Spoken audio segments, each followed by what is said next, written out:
This is Vincent Crowley, and you're listening to Pure Metal of Gods. Hey, what's going on? This is Valix from Black Pestilence, and you're listening to Pure Metal of Gods magazine. Hey, this is Mike from Nocturnus AD, and you're listening to Pure Metal Gods. Hi there, this is Anna from Imaginator Band, and you're watching Pure Metal of Gods magazine on YouTube. Matt Cavalera here, man, sending you good metal vibes. Good luck with your podcast. Good company. Keep it metal. Keep supporting the metal world, the whole universe of metal. This is Sasha and Andre from Major Moments. You're watching Pure Metal of Gods on YouTube. Rock on! Hello, my name is Tommi Manninen and this is Gate Open! And you are listening and watching Pure Metal of Gods magazine on YouTube. Let's rock! Hi guys, this is Dennis Prophecy, and you're listening to your Pure Metal of Gods on yeah! Fuck yeah! This is Matt Miller, and this is Jordan Kelso, and you're watching Pure Metal of the Gods magazine on YouTube. Hey, this is Jeff Becerra for that, and you're watching Pure Metal of the Gods. Stay blessed, stay possessed.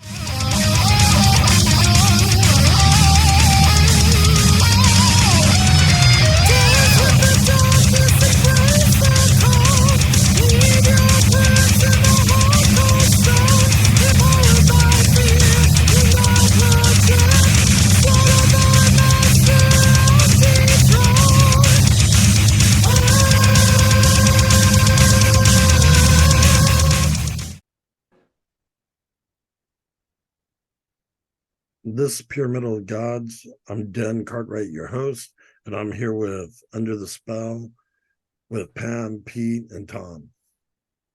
Hi. How's it going? Pretty good. How are you guys? We're good. So you guys are originally from Dallas. You guys had a show? Last night, yes. Yeah. Right. How did that go? Really well. Yeah, we'll be putting a little video out on it pretty soon. Yeah, got some good recording of it. Okay. I know you guys were talking about on some of your music. You guys contacted the drummer from King Diamond. Am I correct? Yeah. Matt Thompson did all of the tracks on our new album for us. Oh, cool. And how did you guys go about hooking up with Matt Thompson? God, we've known him. We've known him for a while. Yeah. We met him back like in 2009. He was playing with a band that was coming in, and he was their drummer while they were here on their tour. And so they were called Legacy of Disorder. And we met Matt that night, and we've just, always known him. So at the time we didn't have a drummer, and we needed to get this album done. So I reached out and asked him if he'd be interested in helping us out, and he said he would, and we hired him, and we're really pleased with it. And now we have a fantastic drummer. We finally have a good drummer, but at the time, again, we didn't have one, so that's why we hired Matt. Oh, okay. And hearing some of the tracks that he did on that one video, it's Gothic Waltz. Yeah. It's kind of got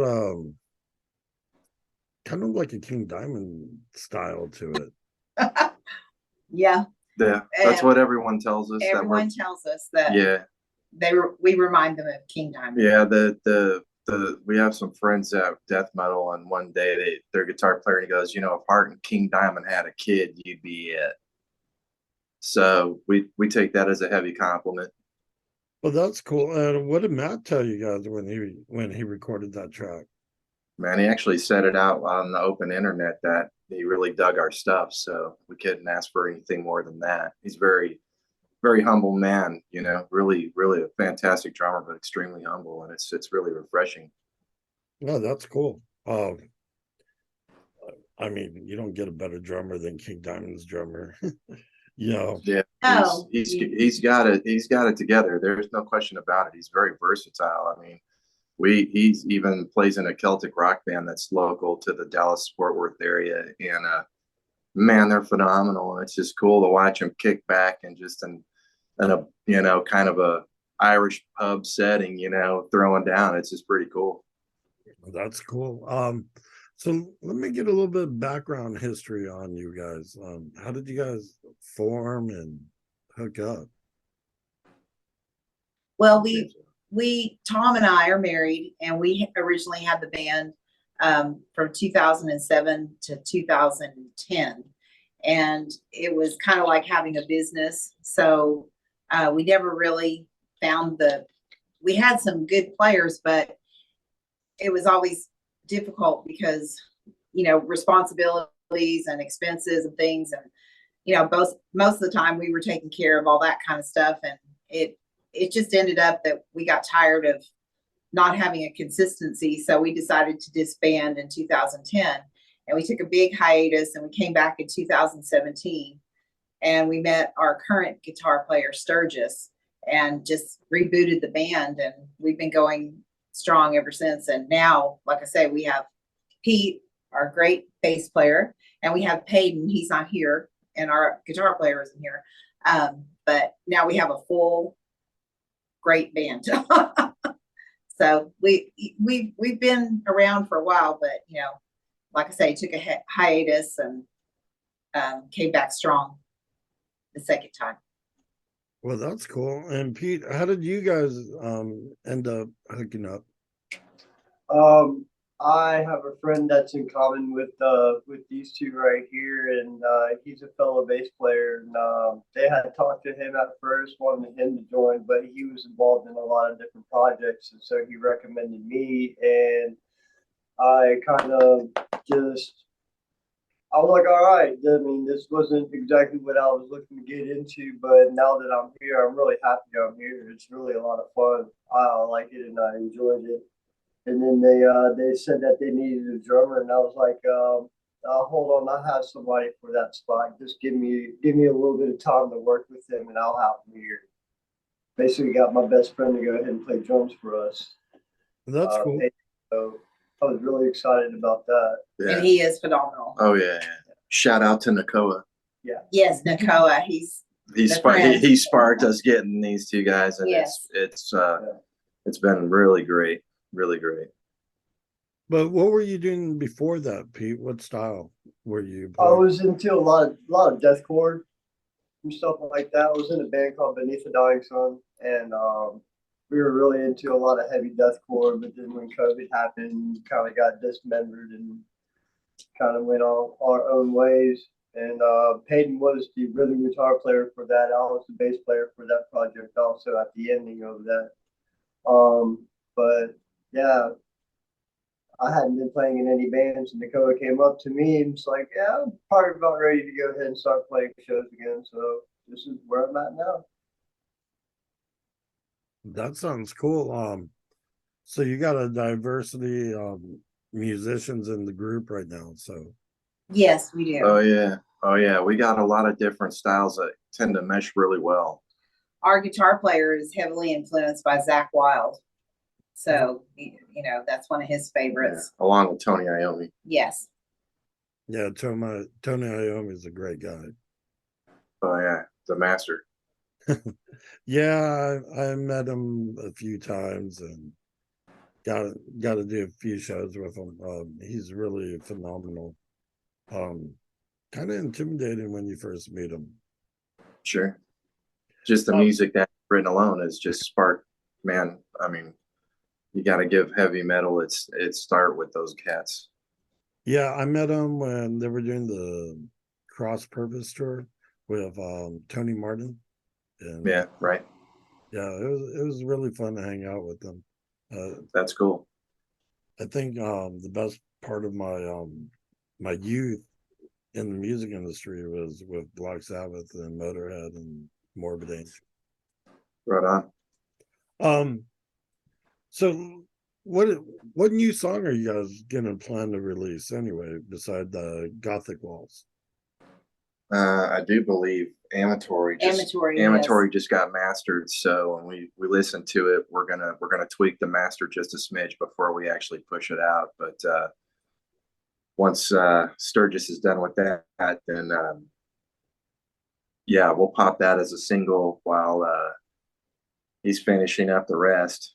And when it says, hey, it's ready to go, then we'll let our management team know, and they'll say, okay, let's push it out. We've got the artwork ready for it and all that. But if you like Sabbath, Amatory will be right up your alley. It's very Sabbath. Yeah, it's extremely. Yeah, it's a really cool. We get a lot of people down here in this neck of the woods really enjoy that song. So it's really happy with how it turned out for the end run, and we have a good time playing it. So we're gonna do that one first. We got Gothic Waltz. It's got a little bit of a more speed. Amatory's a little bit more it's more slowed down. So you got a diversity in all the music then. All our songs are different. Oh yeah, you're not gonna hear one that sounds anything similar to the other. They're all different. Yeah, we kind of just, I don't know, we don't try to stick with any specific thing. It's like we've got some stuff that'll have thrash riff in it. Some stuff is like an old 80s death metal, just not as fast, but same kind of structure. We've got doom. I mean, we've got rock. I mean, we've got a song, when he's doing the lead, I'm basically doing like a freaking Kiss type of shuffle in it, so it's real different, I mean, it just, whatever comes out, it just comes out, and we just if it sounds good, we keep it. And we really just all click together. It's just, oh yeah. I mean, this is just really our time. We're so happy. I mean, last night, the audience was, I mean, this is the second time we went to Arkansas a couple of weeks ago, and we had all those people standing in front of our stage the whole time. Yeah. And that was just such a high. And then last night, the same thing. It was, we had, it wasn't a big place, but, for what it was very intimate. And we had everyone in front of us, and they were all headbanging and, giving us metal horns. So it was a great night. We've been getting really well received, and we're very humbled, and we feel very blessed to have that happen to us, because there's sometimes people don't, everybody's got their own taste, so it's hard to say, hey, this is gonna do it for us, or that's not gonna do it for us. We just try to make the music that we think sounds good and push it out. And if people like it, they do. If they don't, well, we understand that. You don't like everything, but so far we've gotten some great response and some really, really humbling comments to us. So it's cool. Well, very cool. I know I caught you guys on a podcast with TJ. He's my buddy over there. Oh yes. Yeah, I saw that interview. So who goes about writing the lyrics and the music? First of all of us. We all do. It's all a group effort. Yeah, we know. I mean, there's songs where like I wrote the lyrics to Drake Skip, and Sturgis had the music. Most let's see, Gothic Waltz is her lyrics, Sturgis and I doing that. And then the first album was a real hodgepodge, but Pam had all the lyrics on the first album. And this time around, it's like Sturgis. There's between me, Pam, and Sturgis, we did all the lyrics, and this was before Pete and Peyton came in, so we're really excited as soon as we get Freya released. That's the title of the second album. We're already working on new material with them, and they'll be putting in their input because they both write, compose, and have lyric ideas. And if you haven't heard in the Dying Sun or Beneath the Dying Sun, you check them out. Dude, very good. Their previous band is freaking badass. And it was called Dying Sun? Beneath the Dying Sun. Beneath the Dying Sun. All right. Yeah, if you can do me a favor later on, just email me his former group.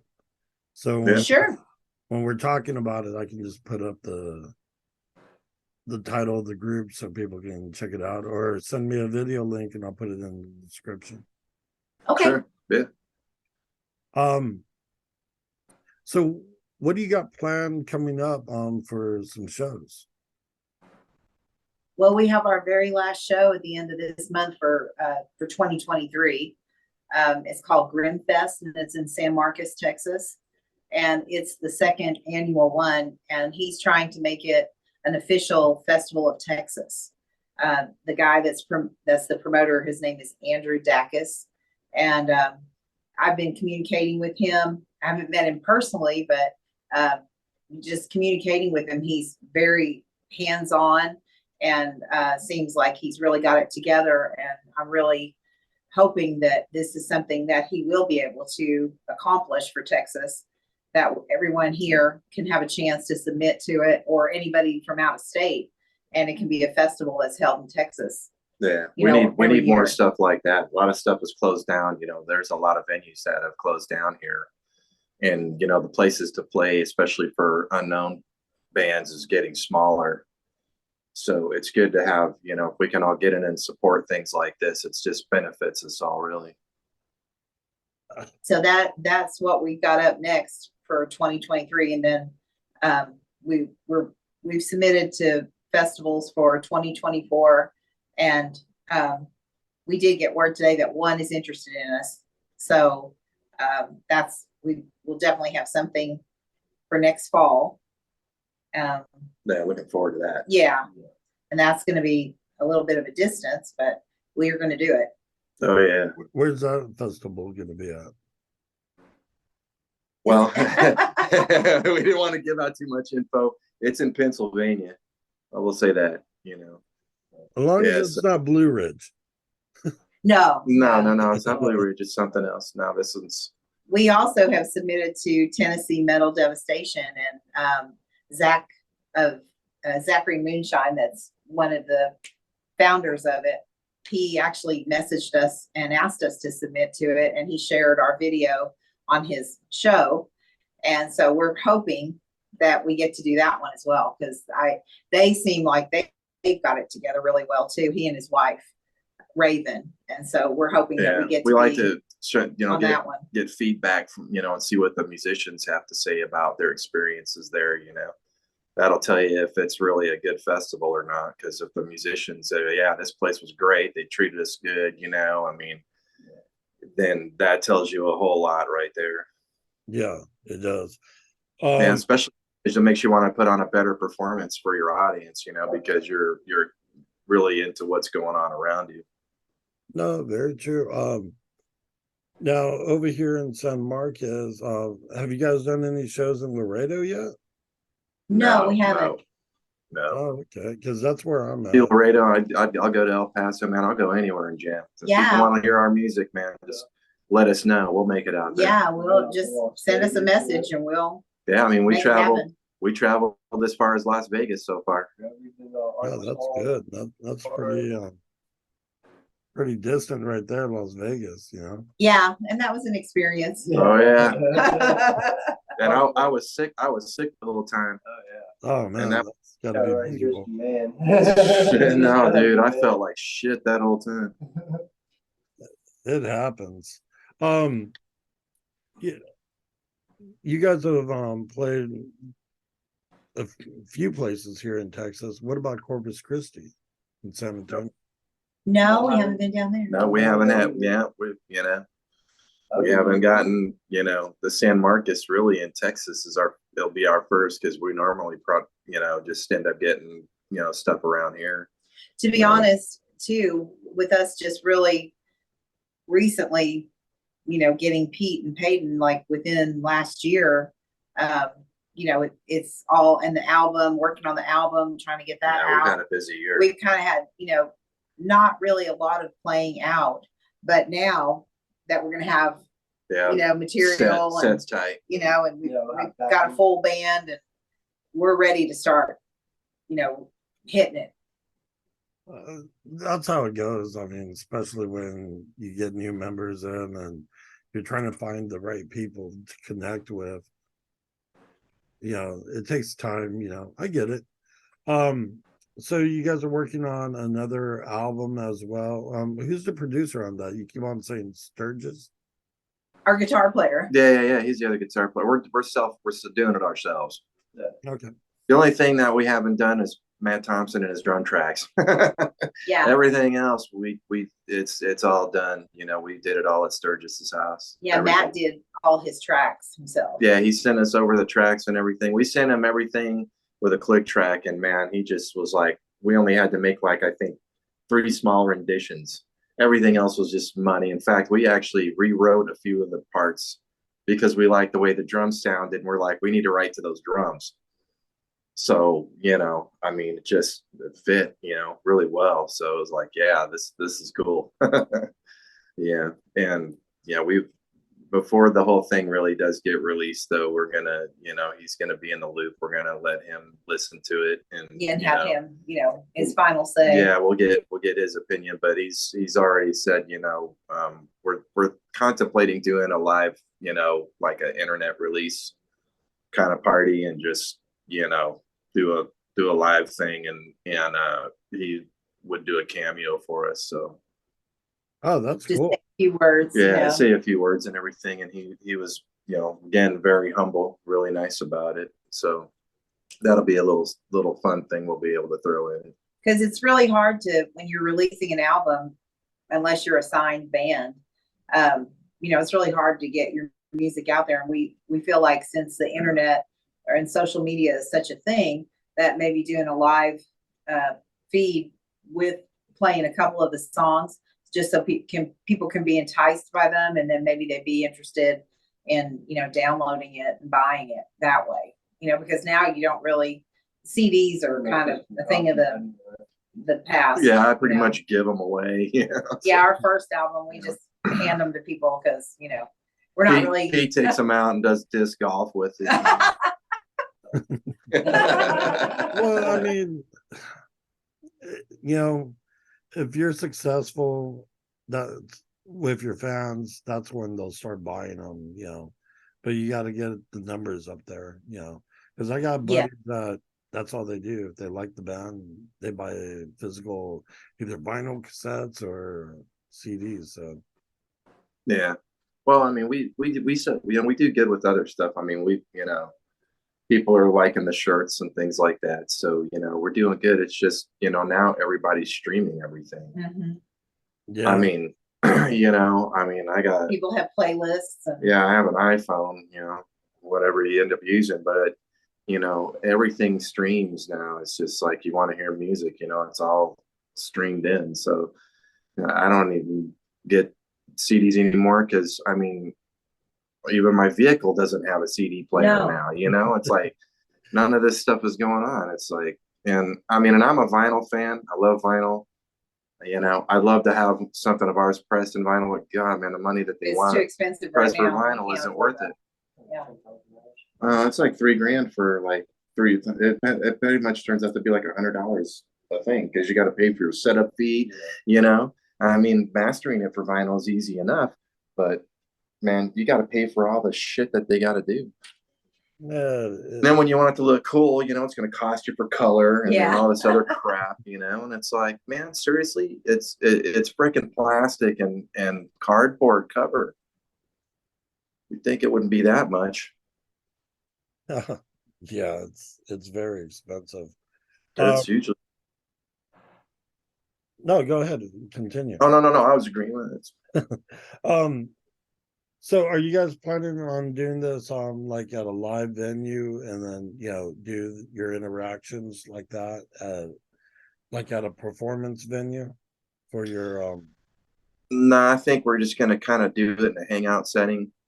You know, we got a friend that's the guy that actually shot the video for Gothic Waltzes, you know, he'll come in and he'll set some cameras up for us. And, you know, I'm thinking of just putting some meat in the horns and hanging out, you know, maybe play a couple of the tracks and, you know, discuss them, just talk about it and stuff and just, you know, let people know what's going on. If anybody wants to chime in, they're welcome to chime in. Yeah. Okay, that's cool.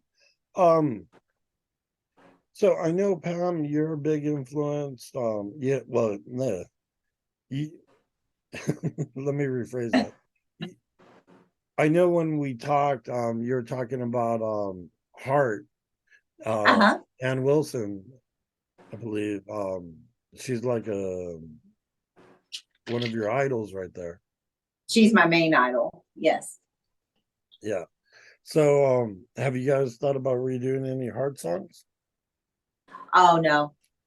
No, we just never really have wanted to do cover tunes because you know, for one thing, I love doing our own original music because it's our way of showing our creativity. And I feel like if you take and do a cover tune, you either have to make it your own or it has to be done where the audience. It's got to be better than theirs. Yeah. Or like, as good, you know. I'm not really into that.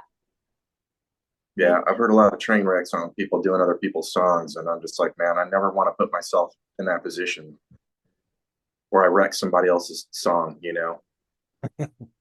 Yeah, I mean, that just kind of, well, it's just, you know, it's cringe. And it's kind of, you know, in a way, not to be, you know, I love Heart and always will, but, you know, I kind of get really bored when I go to a bar and there's a cover band and they're doing Barracuda. I mean, I've had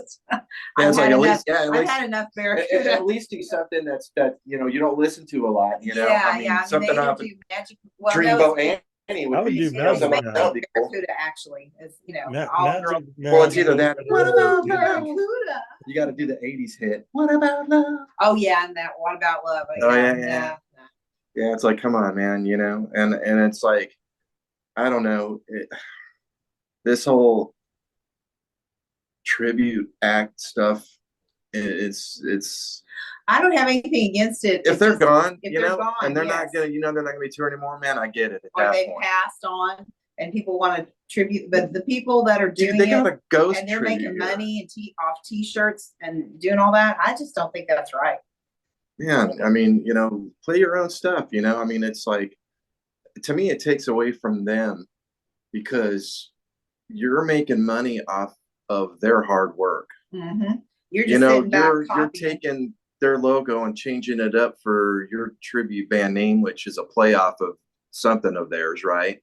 You're making t-shirts, you're selling merch, and you're doing all this stuff, and it's like, you didn't write that, man. You know, I got like Iron Maiden. Let's just take that, okay, man. Those guys, you know, they were in it. You know what I mean? They toiled, they sweat and toiled. Megadeth the same, early Metallica, all these bands, man. You know, they were going without, you know, being hungry and shit, right? Let's get up, we got to play. They're touring in the back of a van, just like a lot of people still do. And they worked, they busted their ass, and they made it big, right?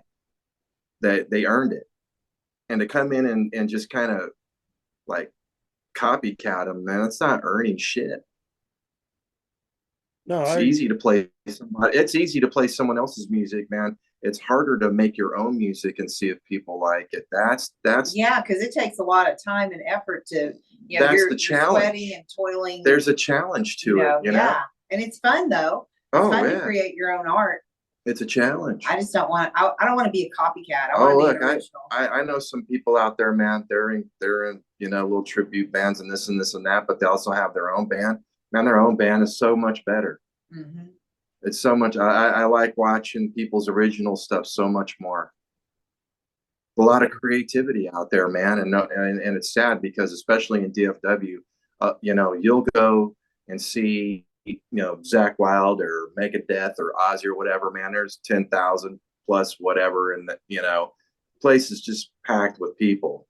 You go to a local show with some amazing bands, you see like 30 people in that place. What kind of shit is that, man? You know, the metal scene has really kind of allowed themselves to just like lose who they were. You know, when everything started changing in the music industry, that's when I kind of retired from it.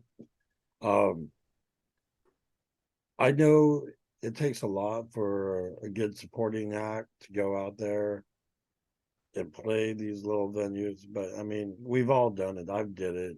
I played for like 20 people to 500 and then on up, you know. So I get what you're talking about, but in today's age, it's just if someone goes to, let's say, like a Metallica show, I mean, look at what they're charging.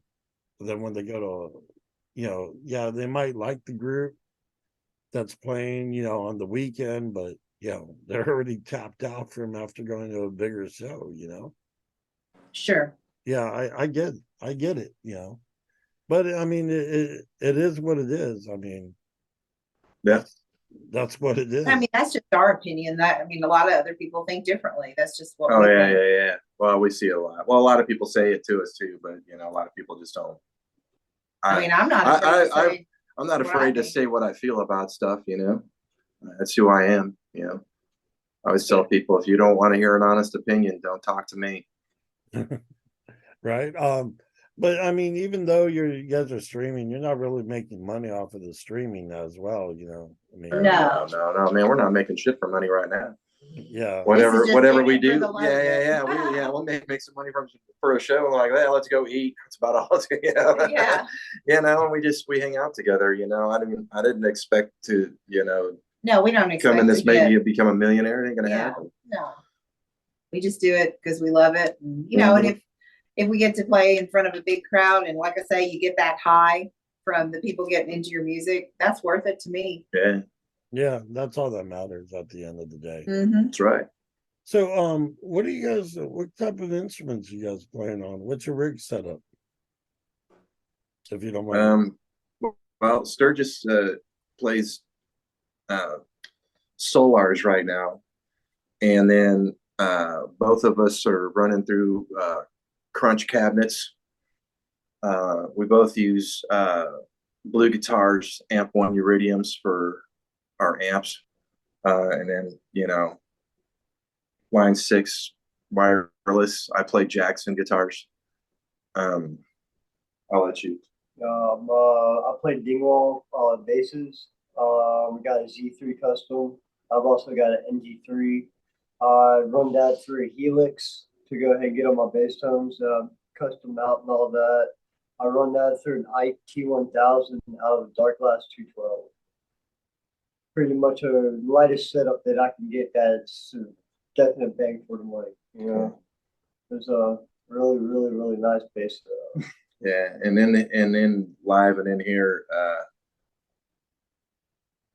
the band actually we own our drum kit, because that way Payne's got set up at his house, so it's like he doesn't have to leave it here and not get any practice or whatever. So actually before Peyton joined the band, we're like, we just need a set of drums because it just makes it easier, and so we've got a sonar kit that we put in here, and it's all got Sabian cymbals and all the hardware and everything. So all he has to do is just walk in with a throne, sticks, and pedals. That's it. But that's the way to do it, though. Well, yeah. And then we just got a little in-room PA, for Pam to use, and other than that, we just see what they got. Usually we got those Boss effects. Yeah. She'll use Boss effects, but yeah, that's about it, really. Nothing too fancy. We're kind of minimalists, we like to let the amps do most of the work.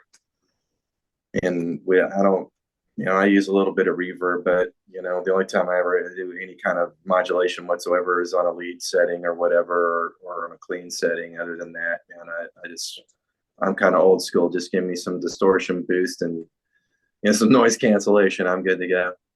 Yeah. I was the same way. I don't think in any of my guitars, I don't think I even put custom humbuckers on them. I've always kept them stock. And I like that stock sound because it sounded good, Sure.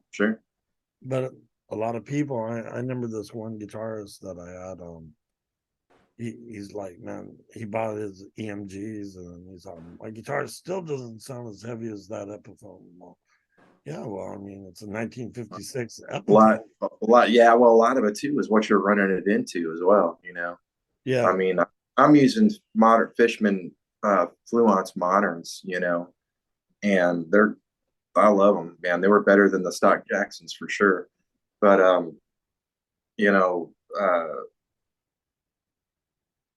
Sturgis and the Solars, those are just the stock pickups, but he's got some other guitars, you know, where he's got EMGs or something. You know, it just depends on what kind of tone he's trying to capture. You know, with speakers, you know, we both of us use different speakers. You know, I run on my 412s. I run V30s crossed with G1275s. You know, I don't know if I like it that much. It gets a little bit shrill, but then it's heavy. You know, we're tuned to drop C, so you know the amp one. I got that in modern setting. I love high gain. You know, there's never enough gain for me. You know, Yeah. so, but you know, it just depends. You know, I mean, I think the Fishman's definitely like brought that guitar to life. But then I got another one that's, you know, got the stock Seymour Duncan blackouts in it. And man, those things, they're a lot brighter than the Fishmans for sure. But the Fishmans are more versatile because I got full pots on it, so I can coil split them, which is really good, you know, especially for like, you know, going clean. So, you know, I mean, just depends, you know. That search for tone is never ending. Yeah, I hear you. On my speakers, I had some custom. Well, I had a regular a Marshall 4x4, and with some Listen spiders in them, and then I did a custom. What was it? A 2x12. Yeah, and I put bass speakers in those just to give it a deeper tone, you know. Right. And worked out great. I never complained about it. Yeah. And also changing out the ohmage actually kind of helped too. Sure. But you know, a lot of kids these days, you know, they want to go for the higher end, and yeah. I always believed if you're going to get a good sound, you build your own. True. But you know, money will buy you all the fancy stuff. No, that's true.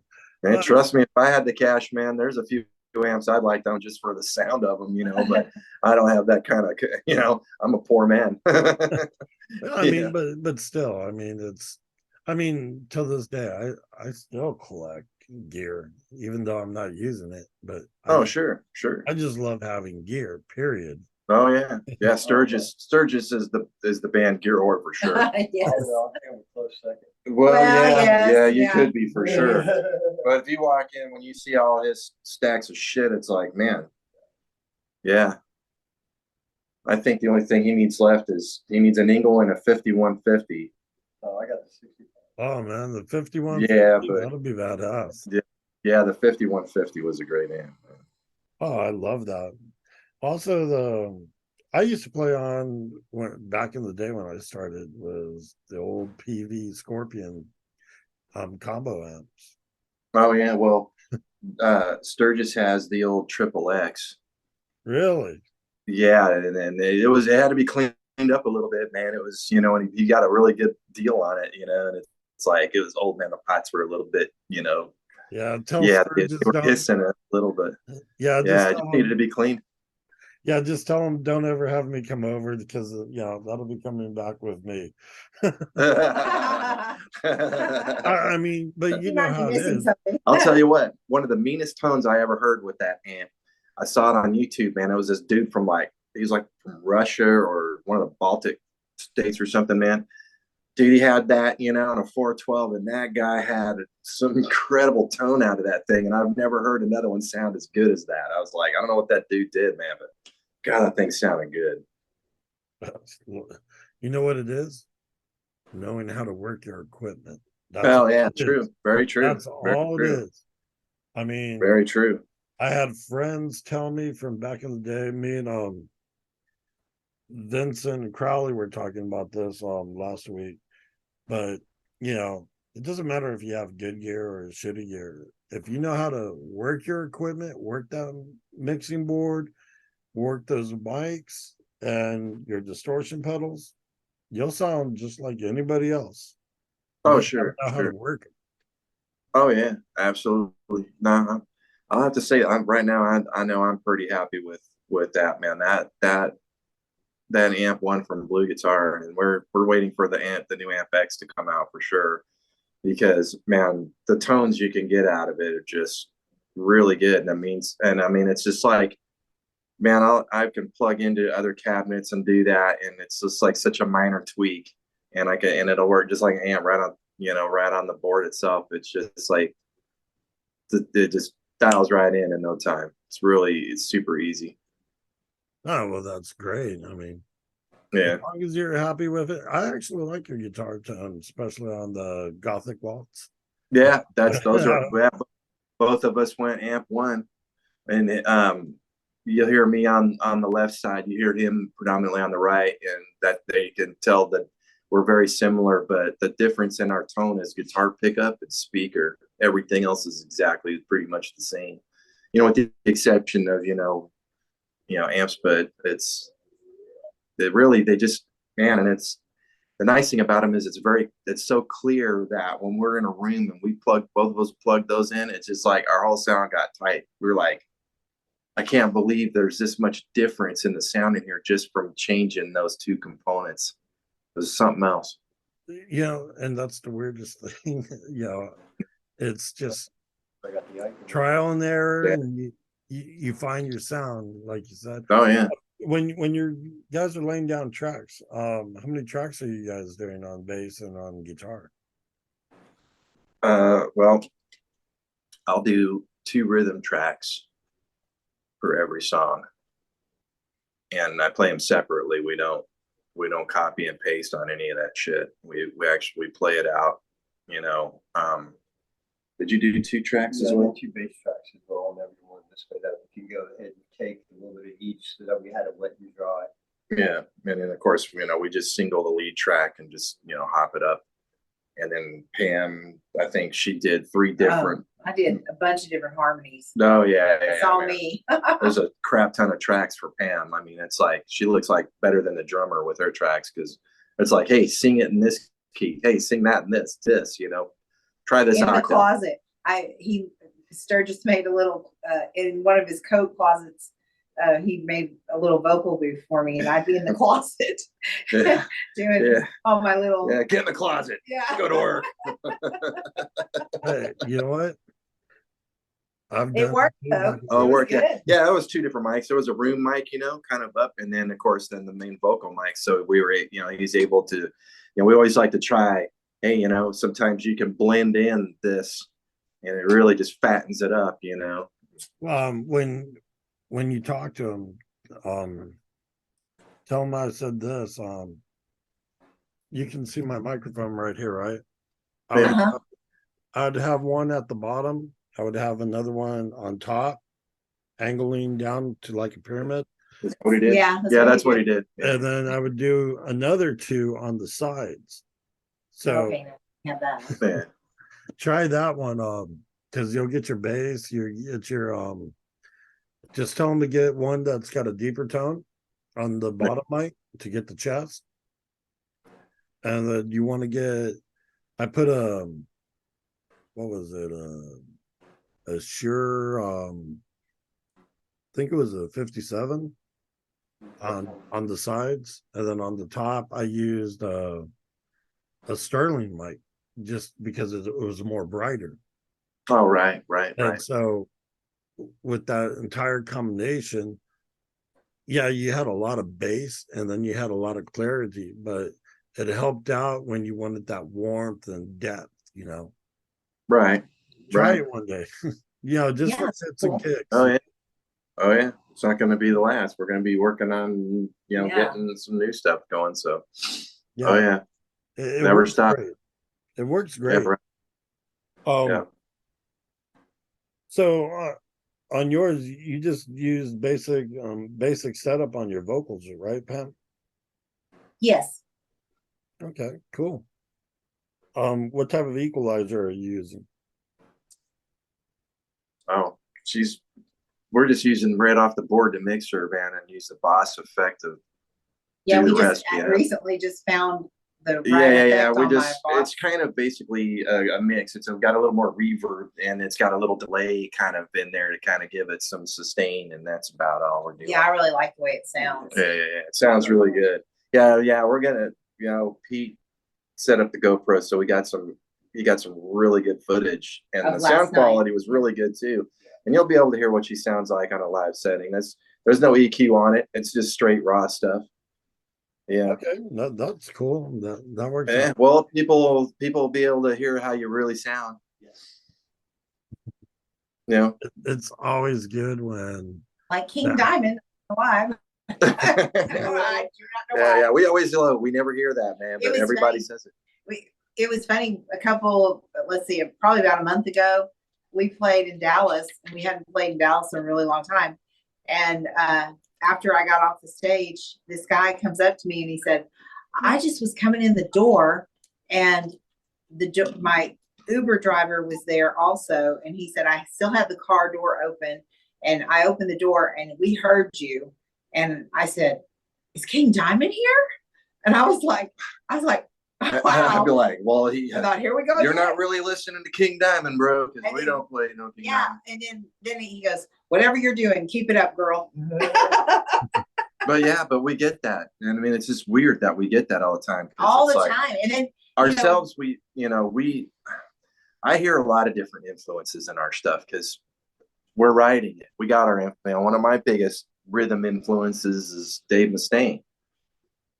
I've loved his rhythm playing, man. He's fucking genius, but it's like, but we got all these different elements and stuff, and it's just weird when it comes together. Everybody says that, they keep going to that, and it's just like tripped out. And then it's such a weird coincidence that Matt agreed to help us, and he's associated with King Diamond. And then at the very beginning of all this, if Hart had King Diamond had a baby, I mean, it's the weirdest thing. And I keep going, wow, are we now someday going to meet him? She's actually got the chance to sing through his vocal mic. That was at Nomad Studio. One of the first recordings we ever did, I got to sing through his microphone. That's another. I don't remember the brand, but I remember the guy's name. It's like about $4,000. Yeah. I was like, yeah. Surprised it wasn't more. Yeah, when you listen to the song, especially Gothic Waltz, it kind of reminded me of kind of like them, that kind of theme, Mm-hmm. Yeah, well, I guess the witch thing does go into that. Well, yeah. In the theatrical makeup, it was weird though, because we had ordered that crown, and then actually Merciful Fate goes on tour, and King's wearing that crown that he's had done for just Merciful Fate, which was cool. We're like, wow. Yeah, I ordered that off Etsy from a lady in the Ukraine. She makes all kinds of really cool crowns and stuff, and that crown is really awesome. Yeah, and then she gets her dresses done from Moon Maiden Gothic clothing out of England. Yeah, England. Mm-hmm. Yeah, that girl does some really good work, man. Oh, so yeah, it's pretty cool. Yeah, I guess you can say she's got a clothing endorsement. Not really. Well, kind of. Yeah. They give you a deal. Yeah, they do. So on your new songs that you guys are working on right now that you're gonna tweak up, what are those about? Well, Amateur will get released. That's about sex. There's a song called Drake Skip, and I wrote that, and it's a Viking tale of war spoken from the boat. Like the boat, their dragon ship is telling the story. So Drake Skip is, just a long ship. Yeah, the boat's narrating the story. Let's see. Well, Freya, goddess of war, 2020, which is about 2020. Let's see. Oh, Labyrinth. Labyrinth is being stuck in a labyrinth. Yeah. What else we got? We've got Black and Plague. Oh yeah, That Black is and one Plague. of my favorites. If you like Opeth, you'll like Black and Plague. It's very Opeth-y, kind of like Blackwater Park sounding in a way. And that one is it's just a negative. Yeah, that's Reaction. that's someone well, I'll put it this way: when you get a copy and you see who wrote the lyrics on that one, it's a definite shit talking about a certain person, but we will keep that person Yeah, nameless. we're not going to say who it's about, but it's about somebody that he does not like. I don't blame him. He's in the right on that. Yeah, absolutely is right, and it doesn't like call that person out by name or anything like that. It's just a generalization of, your shit, and this is what I think. Yep. That's cool. Yeah, and Freya, but it's a great song. It really is. I mean, you could really get a lot of different meaning, a deep meaning out of that. Oh yeah, and Freya actually is 2 parts, so it's actually recorded like 2 songs, but it's an actual. Well, he mastered it all together, so it's basically Yeah. like In a Gotta Defeat It. But we're considering it track number 9, the second half of it. Yeah. So there's actually 9 tracks on the album. Someone's got the drums. Yeah, somebody beating on the someone's door. rehearsing. So you guys are at your rehearsal studio? Oh Yes. yeah. Yeah, we had to come bring all the stuff back from last night. This is where the magic happens. Yes. Maybe not. I don't No, it does. know. We like our little room. That's cool. It's small but distinguished. Yes, it makes us all close. Yeah. We're in a really cool place, man. The owners treats us like family. I mean, Oh yeah, he's awesome. Brandon. Yeah, Brandon's a freaking great guy. We've jammed out in this place for a long time. Yeah, so it's pretty cool. So what places have you played in Dallas, if you don't mind me asking? Let's see. We played the Ridgely Theater. We played Ridgely Theater's in Fort Worth. Or Fort Worth. Well, that's I consider We're not. Dallas Fort Worth. I mean, Dallas is. Six Springs, Trees. We played Reno's. We played before, but we're more on the Fort Worth side. Yeah. So one of our favorite venues, man, really is just the Haltom Theater. It's really a great, but that's where we played last night. Yeah, that guy treats you right. He takes care of it. He makes sure that there's a cooler full of water, with ice on the side of the stage for the bands to make sure everybody's got water and stuff. I mean, family business. He lets you run the door for your show, man. All he does is keeps the bar money, and we all the bands pitch in to and help him pay for the sound guys' time. And other than that, man, the bands, you bring who you bring and you make your money. He doesn't take any of the door money away from the bands. He lets us have all that. Yeah, we keep a tally. We tallied up because if we put a show together, our thing is we're all in it, so we don't keep money for any kind of whatever. Whoever comes in to see you, that's your cash, man. That we don't need any booking agent or promoter for a local show. I mean, hell, man, I don't need to pay somebody to get me into a place down the street that I can call and do myself. Different though on something big. I get it. Yeah. But all these small places, I mean, nobody works for free. So. No, that's true. No one does. No, and I blame them. I don't want to work for free. I mean, we do, but That's cool. Are you guys gonna do TJ's show in November down there in California, or you didn't offer it? He said we should submit to that. I don't know about that. I mean, I think she takes care of all that logistical stuff. I mean, I haven't heard anything because I figure it's kind of early, but maybe we're gonna hear something. I don't know, but he did mention it to me.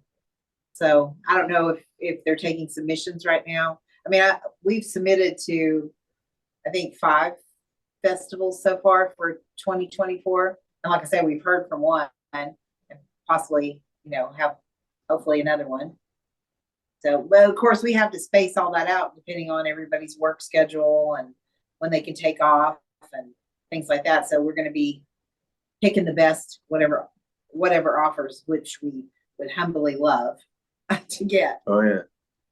Yeah, we enjoy playing live, man. It's fun. It's a good time. We like to try and get people, motivated.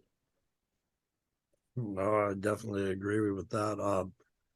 When you guys do the San Marcos show, let me know and maybe I can make it out there.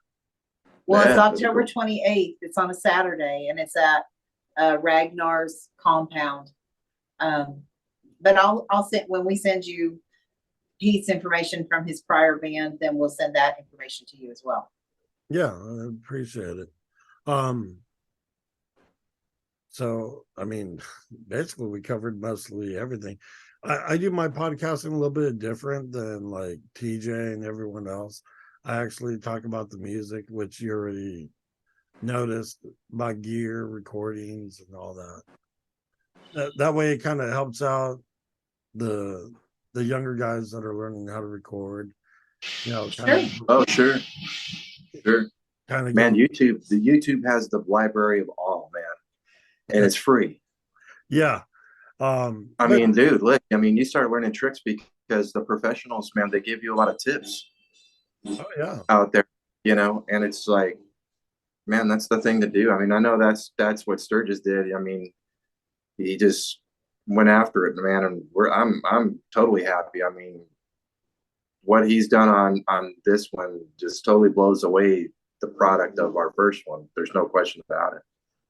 So yeah, I mean, he's done a great job, man. I can't say that enough. No, that's cool. I mean, I liked what I heard from Gothic Goth. But we'll go ahead and end the interview right now, and because basically we covered everything. Yeah, I appreciate it. Thank you, Pam. Yes. Yep. Appreciate it, man. No problem. Take care. You have a good day. Hey, you too.